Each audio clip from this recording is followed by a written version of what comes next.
Hello and welcome to my channel and welcome to my thoughts on Once Upon a Time Season 2 Episode 2. We are both. As usual, spoilers.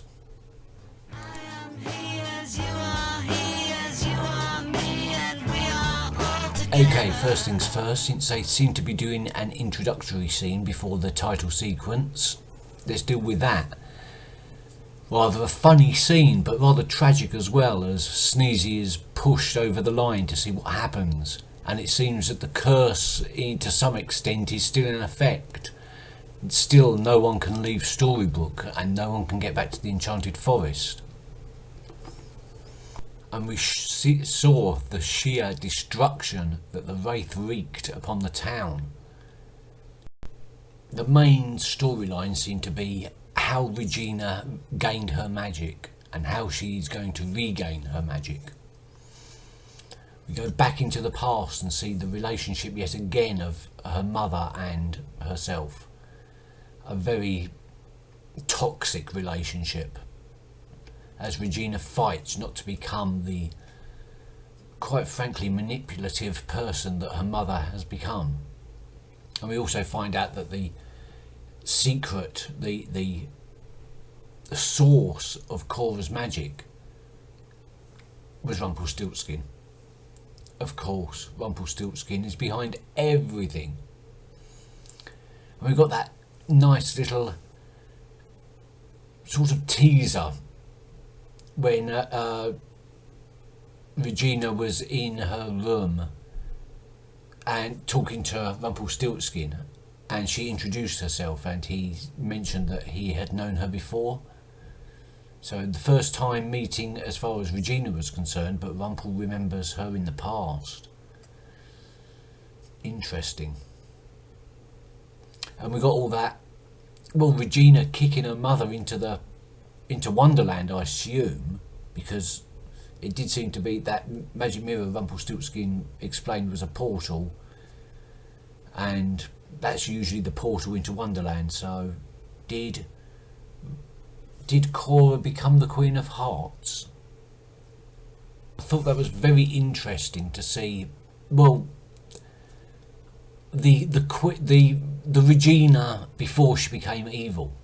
I'm starting to think that the only really evil thing Regina has done is inflict the dark curse upon everybody.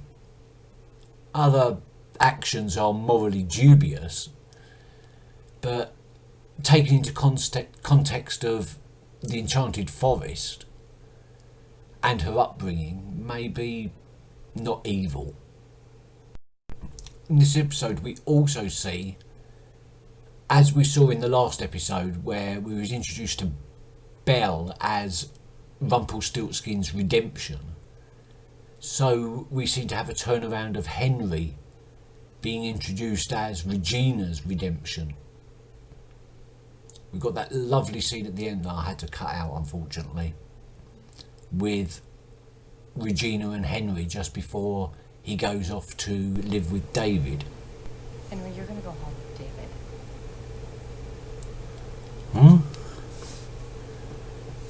Really? Really? I shouldn't have brought you here. I don't know how to love very well. I wasn't capable of it for a very long time, but I remember that if you hold on to someone too hard, it doesn't make them love you. I'm sorry I lied to you. That made you feel like I didn't know who you are. And I want you to be here because you want to be here, not because I forced you,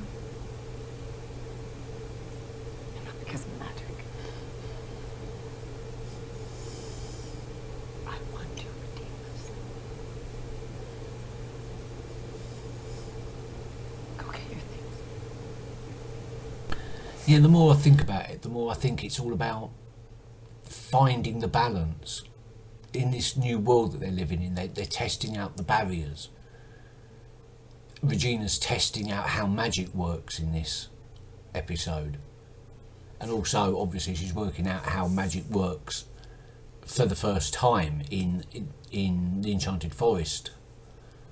I thought it very odd that we only got Emma, Snow and Sleeping Beauty's side of the story right at the very, very end, and it didn't really progress very much.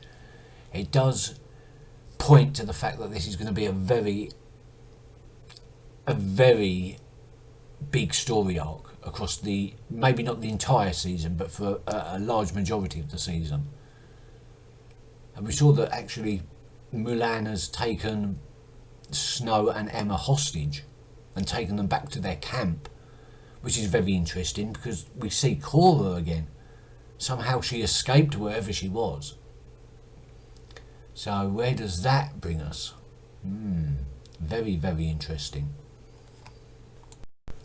We also get to see Jefferson again, and I like Jefferson because he's my link to Wonderland, I suppose, at the moment, as being the Mad Hatter, the only character from Alice in Wonderland we've actually been introduced to in Storybrooke.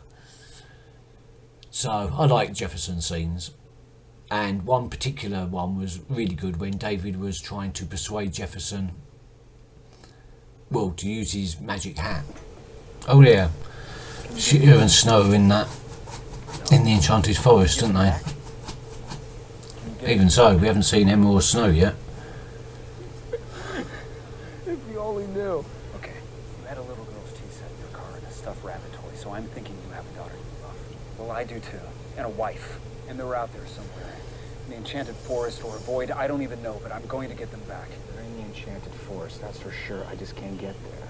It still exists? It exists. I don't know if that matters since we can't go there. So you want to help me? I'm a portal jumper. I need to destroy my portal, so you're out of luck. That's it. Well, I'm the closest thing left to a sheriff here, so I can just throw you in the cell until you figure out a way. Then all we'll do is both sit, stuck. 2 lives in our heads, cursed worse than ever. 2 lives forever at odds. Double the pain. Double the suffering. In fact, throughout this episode, David's proven himself to be the prince again. As he takes back on that role, he does explain in the speech on the borders when they're all trying to leave, and that brilliant speech, "We are both." Listen!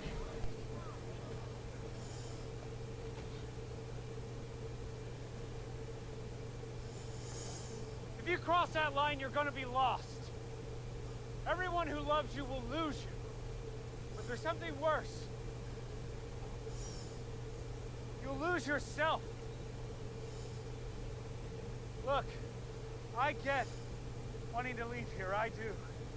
And I get that it's easier to let go of bad memories, but even bad memories are part of us. David, Storybrooke David is weak, confused, and he hurt the woman I love. I wouldn't give up being charming just to be him. But you know what? I wouldn't make the other trade either. Because that David reminds me not only of whom I lost, but of who I want to be. My weaknesses and my strengths. David and the prince. I am both. Just like you. You are both. Thought it might be referring to that. It had to be. We are both. Stay here and every choice is open to you. Live in the woods if you want. Hell, live in a shoe if you want. Or eat frozen burritos and write software. Let's open Granny's, the school, and get back to work. I will protect you. She won't be able to hurt any of us, not as long as I'm alive. Not as long as we all come together, as we did before. As we shall do again.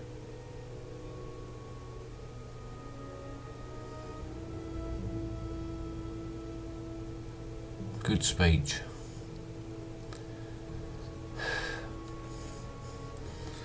Very good speech.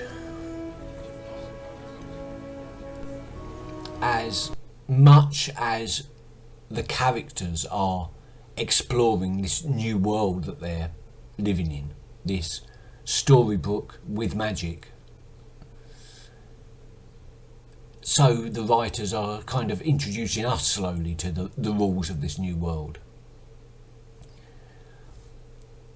I'm expecting it to pick up in action fairly soon, but I'm rather enjoying these thought-provoking moments, getting to know the characters behind what we already know about them, especially Regina, because Regina has so many facets to her personality, and we still just don't know, or from my perspective, I don't know what turned her evil. I mean, we saw a great scene with her tending to Snow,